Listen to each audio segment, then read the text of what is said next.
my name is Bárbara and I'm here to present to you the work I have developed this year alongside Professor Gilmeire, Voz Geral, and PIBIC Junior student Matheus Vicelli. The title of this project is The Development of Self-Learning Videos for the Use of the ATLAS.ti software in the qualitative data analysis, right? So, first of all, this research is linked to Observa, which is the Observatório de Processos de Inovação e Criatividade nas Práticas de Ensino e Aprendizagem. Due to the lack of material that would articulate the use of ATLAS.ti with the theory of qualitative data analysis, this project was proposed. It's a continuation of previous projects and previous works developed by CIGIS, and this project aims to create instructional videos so that students can access anytime they want, anytime they need, some theory, some instructional videos so that they can develop their scientific researches. So to give you a brief background on what supports this project, what is the basis of this project, we must think of the self-directed learning theory, which is basically a theoretical framework that gives us guidelines on how to create material and how to give people more autonomy on their learning process. So that is the base of all our videos. This is how we developed them based on this framework of the self-learning principles. And as for our theoretical background on the qualitative data analysis, we use Saldaña's coding cycles. It's one way of analyzing qualitative data, and it's the one we chose because it's the one that is used by CIGIS and it's the one that is used articulated with ATLAS.ti. Saldaña proposes this method in 5 stages, which are the pre-coding stage, first cycle coding, the intermediate cycle, the second cycle coding, and the post-coding. So all those stages are basically guidelines for researchers to follow each part of the process so they can analyze and refine their data so that they can articulate with their theory in a better way. The objective of this project was to develop the didactic videos that associate the techniques of qualitative data analysis with the resources available in the ATLAS.ti software. So for their methodology, I think it's important to stress that this project was another student's project, but he had to withdraw from this PBT and I took over. So that's why we made some changes. Initially, Camtasia software was planned for screen and audio capture, and the visual materials would be created on PowerPoint. But after I took over, we saw that we could both have our visual materials as well as our screen and audio capture on PowerPoint, so that was what was done. The video production method was created based on the principles of self-regulated learning.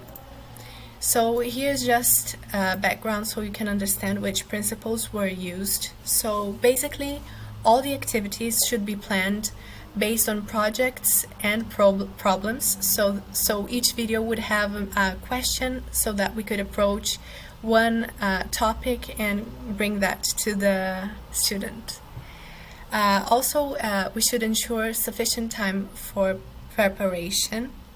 So here in our videos, it is about the student being able to pause the video whenever they need, so they can answer any questions and really take in what they are learning.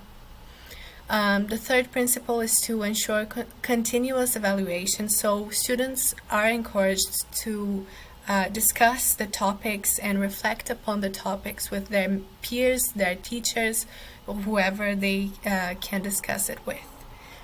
We should also promote opportunities for applying knowledge, so a package of So an ATLAS.ti project packages would be available for students to practice their analysis techniques that they learned with the videos. And lastly, we should offer students maximum control over what, when, where, and how they learn. So this is based on the autonomy that the self-regulated learning brings. So you have absolute control on your learning process, and the videos should be easy to navigate through so that the student can really be responsible for it, right? So after a few scripts, after a few videos that were sent to be evaluated, after the adjustments, not only theoretical but also technical, were made, the final product of our videos was a final video that was initially 35 minutes long, but of course that was not the final product. It was sent to Mateus, who's the PBK junior student, so that he could edit. Along with the final video, there was a script for the organization of each video, so he could cut in the correct parts, and we would have the result of the 6-video plan, right? Afterwards, the videos were posted on YouTube, on the CG's YouTube channel. I'll have them linked below in the description box. And as for our results, we had 6 brief instructional videos which bring the basic concepts of the coding process by Saldaña articulated with the use of the ATLAS.ti software. So for the first video, we had an introductory video in which I presented myself and explained to the students, to the audience, the concept of code and its use. So what's coding, what's a code, what it's used for, and all of those things. For the second video, we approached the pre-coding process. So in this video, I approached what is the pre-coding phase, its importance to the process of coding, and how this procedure should be carried out according to Saldaña. For the third video, we talked about the first cycle coding, which is the first cycle of qualitative analysis based on what Saldaña says. And so we brought explanations regarding the completion of this cycle with examples of its practical use of in the ATLAS.ti software. So not using the ATLAS.ti software, but an example of research that was developed with this with Saldaña's theory and ATLAS.ti, so students could have an illustration of how it looks and how it is in practice.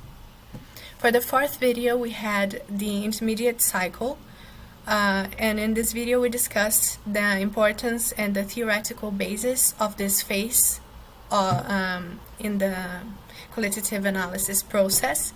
And an important resource of ATLAS.ti was explained, which are the networks. We explained what are the networks and how it's relevant for this part of the process, of course bringing practical examples of its use. For the fifth video, we talked about the second cycle coding, so we explained what it is and how it should be carried out, again with practical examples of the theory articulated with the use of the ATLAS.ti software. The sixth and final video, we discussed the post-coding process, what to do after you finished your analysis, how to go on from the analysis to your theoretical articulation, and it was the final video in which we ended all the explanations. So, with this, I think it's important that we stress that this is about quality. When you are able to understand what you are doing, you will do your work with more quality, correct? So, because of this, we understand that if coding equals ordering the elements of a research in a systematic orders so that they are part of a system or a classification, and this is a careful and systematic process, then it's only logical that the researcher knows and understands how this process should be carried out, what's important, what is its importance, and really understands how it should be done so that they can do it with more quality. When we provide to the student, to the researcher, this kind of thing, we are able to provide them better use of the theory and better quality in their project, whatever it is. So yes, and also it's very important that we provide the student with more independence, with more ways to go after their learning process and go after knowledge, so that they can really navigate through this universe more safely and have the best out of this theory, so that they can develop better researches as well as learn more. So as for the final considerations of our project, I would like to say that technology as in the internet, allied with solid learning strategies, are vital for our learning process. It grants students accessibility and the possibility of democratizing knowledge that is very relevant to the academic scientific production. This kind of thing, understanding how to analyze data and how to create a better coordinated project, is vital for everything that we produce in the academic universe, and giving students the possibility to have it more accessible from their own homes, from wherever they need, from their phones, from their computers. This makes it easier so that students can understand what they're doing and really are not dependent on a third party to understand something. They don't need to be in classes sometimes if they cannot have access to it. They really have this available online, so they can look up wherever they want. Again, it's very important to understand qualitative data analysis strategies. There are thousands of them, as Saldaña says. Saldaña's theory is only one way to understand qualitative data analysis, but whichever theory you choose, it's vital that you understand what you're doing so that you can have a better result out of all of this. And providing students with instructional videos with easier ways, easier explanations, so that they can have it